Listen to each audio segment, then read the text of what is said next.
Hey, my name is Munawar Mansoor and I am back with another video। आज हम discuss करेंगे उस supplement को जिसे मसल बिल्डिंग के लिए सबसे ज़्यादा इंपॉर्टेंट कहा जाता है और उस सप्लीमेंट का नाम है वे प्रोटीन। आज हम हमारे इस वीडियो में जानेंगे कि वे प्रोटीन क्या होता है, वो कैसे बनता है, उसे मसल बिल्डिंग के लिए इंपॉर्टेंट क्यों कहा जाता है और क्या उसके कोई साइड इफेक्ट होते हैं, और साथ ही में ये भी जानेंगे कि हमें कौन सा वे प्रोटीन परचेस करना चाहिए। ये सभी पॉइंट आज हम डिस्कस करेंगे। वे प्रोटीन क्या होता है ये जानने से पहले हमें जानना होगा कि प्रोटीन क्या होता है। फैट और कार्बोहाइड्रेट की तरह ही प्रोटीन एक एसेंशियल मैक्रोन्यूट्रिएंट्स है जो हमारी बॉडी के लिए जरूरी होता है। प्रोटीन में 20 टाइप के अमीनो एसिड होते हैं, जिसमें 11 नॉन एसेंशियल और 9 एसेंशियल अमीनो एसिड होते हैं। जो नॉन एसेंशियल अमीनो एसिड होते हैं वो हमारी बॉडी खुद प्रोड्यूस करती है, लेकिन जो एसेंशियल अमीनो एसिड होते हैं वो हमारी बॉडी खुद प्रोड्यूस नहीं कर सकती, वो हमें हमारी डाइटरी के इंटेक के थ्रू लेने होते हैं। प्रोटीन क्यों इंपॉर्टेंट होता है हमारी बॉडी के लिए? हमारे muscle, nail, hairs, organ, many hormones और एंजाइम्स ये सभी प्राइमरीली प्रोटीन से बनते हैं। विदाउट प्रोटीन हमारी बॉडी प्रॉपर फंक्शन नहीं करेगी। इसीलिए अगर आप वर्कआउट नहीं करते हैं या फिर आप ज़्यादा फिजिकल एक्टिव नहीं है, फिर भी जनरल रिकमेंडेशन के हिसाब से 0.8 ग्राम पर केजी बॉडी वेट आपको लीन मसल मास के लिए प्रोटीन लेना ही चाहिए। और आप अगर मसल बिल्डिंग करना चाहते हैं तो जनरल रिकमेंडेशन के हिसाब से आपकी प्रोटीन की रिक्वायरमेंट 1.8 ग्राम से 2.2 ग्राम पर केजी बॉडी वेट होती है। लेकिन अगर आप अपनी डाइट में पहले ज़्यादा प्रोटीन नहीं लेते थे तो आपको अपना प्रोटीन इंटेक 1.1 ग्राम पर केजी बॉडी वेट से स्टार्ट करना चाहिए।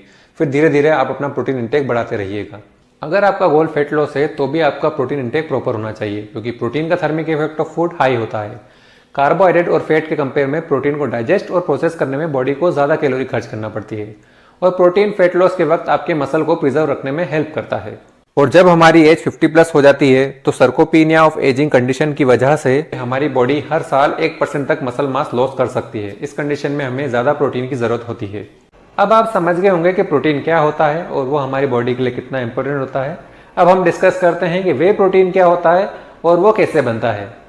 जब हम दूध से पनीर बनाते हैं, उसका जो पानी बचता है उसी से वे प्रोटीन बनता है। उसी पानी को फैक्ट्री में प्रोसेस करके वे प्रोटीन बनाया जाता है। वे प्रोटीन में सभी एसेंशियल अमीनो एसिड होते हैं, इसीलिए उसकी बायोलॉजिकल वैल्यू सभी फूड से ज़्यादा होती है, और उसमें जो प्रोटीन होता है उसको बॉडी परफेक्टली डाइजेस्ट और प्रोसेस करती है। अब वे प्रोटीन से जुड़े जो मिथ है वो हम क्लियर कर लेते हैं। बहुत लोगों का मानना है कि वे प्रोटीन नेचुरल नहीं होता, लेकिन मैंने जैसे पहले बताया, वे प्रोटीन पनीर का जो बचा हुआ पानी होता है उसी से बनता है। अगर वे प्रोटीन नेचुरल नहीं है तो जो आप बच्चों को सीरियल लिख देते हैं वो भी नेचुरल नहीं है, क्योंकि वही प्रोसेस करके ही बनाया जाता है।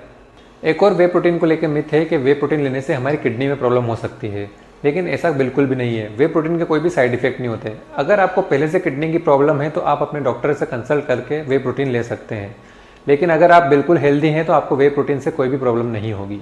और सेकंड लास्ट मिथ वे प्रोटीन से कनेक्टेड ये है कि बहुत सारे जिम ट्रेनर कहते हैं कि आप वे प्रोटीन लेंगे तभी आपकी बॉडी बनेगी, अदरवाइज आप बॉडी नहीं बना सकते। तो सिर्फ वे प्रोटीन लेने से आपकी बॉडी नहीं बनेगी। बॉडी बनाने के लिए आपको स्ट्रक्चर डाइट, रेगुलर वर्कआउट और सफिशिएंट अमाउंट ऑफ प्रोटीन लेना होगा, तभी आपकी बॉडी बनेगी। सिर्फ वे प्रोटीन आपकी बॉडी नहीं बना सकता। और लास्ट मिथ है कि अगर हम वे प्रोटीन लेना बंद कर देंगे तो हमारे मसल लॉस होने लगेंगे। ऐसा बिल्कुल नहीं होगा। अगर आपकी प्रोटीन रिक्वायरमेंट आप अपनी डाइट के थ्रू कंप्लीट कर लेते हैं तो आपके मसल लॉस नहीं होंगे। अब मैं आपको वे प्रोटीन परचेस करने के लिए थोड़ा गाइड कर देता हूँ। सबसे फर्स्ट तो आपको ये देखना है कि वे प्रोटीन कंपनी आपको पर 100 ग्राम कितना प्रोटीन दे रही है। अगर आपको पर 100 ग्राम मिनिमम 75 ग्राम प्रोटीन भी मिलता है तो आप वो वे प्रोटीन परचेस कर सकते हैं। सेकेंडली आपको देखना है कि उसमें लूसीन कंटेंट कितना है, क्योंकि leucine one of the most essential amino acid होता है जो रिस्पॉन्सिबल होता है हमारी बॉडी में मसल प्रोटीन सिंथेसिस की प्रोसेस को स्टिमुलेट करने के लिए, मीन्स एक्टिव करने के लिए।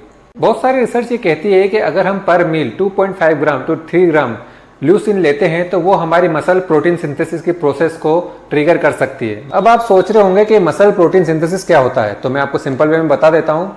जब हम वर्कआउट करते हैं तो हमारे मसल टिश्यू ब्रेक होते हैं, और फिर से जब वो मसल टिश्यू रिपेयर होते हैं तो हमारा प्रोटीन इंटेक उन मसल टिश्यू को बिगर और स्ट्रॉन्गर करने में हेल्प करता है, और इस प्रोसेस को कहते हैं मसल प्रोटीन सिंथेसिस।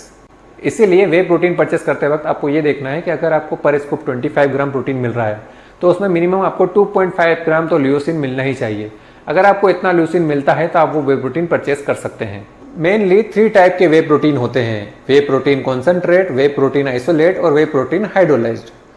वे प्रोटीन कॉन्सेंट्रेट में पर 100 ग्राम 80 ग्राम तक प्रोटीन होता है, लेकिन इसमें 4 to 8 ग्राम लैक्टोज भी होता है। तो अगर आपको लैक्टोज की प्रॉब्लम है तो आपको वे प्रोटीन कॉन्सेंट्रेट की जगह वे प्रोटीन आइसोलेट लेना होगा। अगर आपको नहीं मालूम है कि लैक्टोज क्या होता है तो मैं बता देता हूँ। मिल्क में एक टाइप की शुगर पाई जाती है जिसे हम लैक्टोज कहते हैं। तो अगर आपको मिल्क डाइजेस्ट करने में प्रॉब्लम होती है तो हो सकता है आपको लैक्टोज की प्रॉब्लम हो। इस कंडीशन में आपको वे प्रोटीन कॉन्सेंट्रेट की जगह वे प्रोटीन आइसोलेट लेना होगा। इसके बाद है वे प्रोटीन आइसोलेट। ये purest form of way protein होता है। इसमें थोड़ा बहुत लैक्टोज या फिर लैक्टोज फ्री होता है।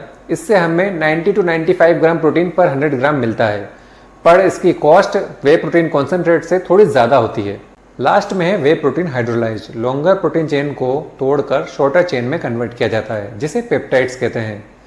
इस वजह से इसका जो एब्जॉर्प्शन रेट है वो इंक्रीज हो जाता है, लेकिन इसकी जो कॉस्ट है वो वे प्रोटीन कॉन्सेंट्रेट और वे प्रोटीन आइसोलेट से ज़्यादा होती है। तो अब हम कंक्लूजन पर आते हैं। वे प्रोटीन बिल्कुल नेचुरल होता है, इसके कोई भी साइड इफेक्ट नहीं होते और आप इसे किसी भी एज में ले सकते हैं। सेकेंडली, ये कोई मैजिकल पाउडर नहीं है, बस ये आपकी प्रोटीन रिक्वायरमेंट कंप्लीट करने में हेल्प करता है। अगर आप किसी तरह की फिजिकल एक्टिविटी नहीं करते हैं लेकिन आपका फूड के थ्रू प्रोटीन रिक्वायरमेंट पूरा नहीं हो रहा है तो भी आप वे प्रोटीन ले सकते हैं। तो यहाँ होती है आज की information complete. Thanks for watching. Over and out.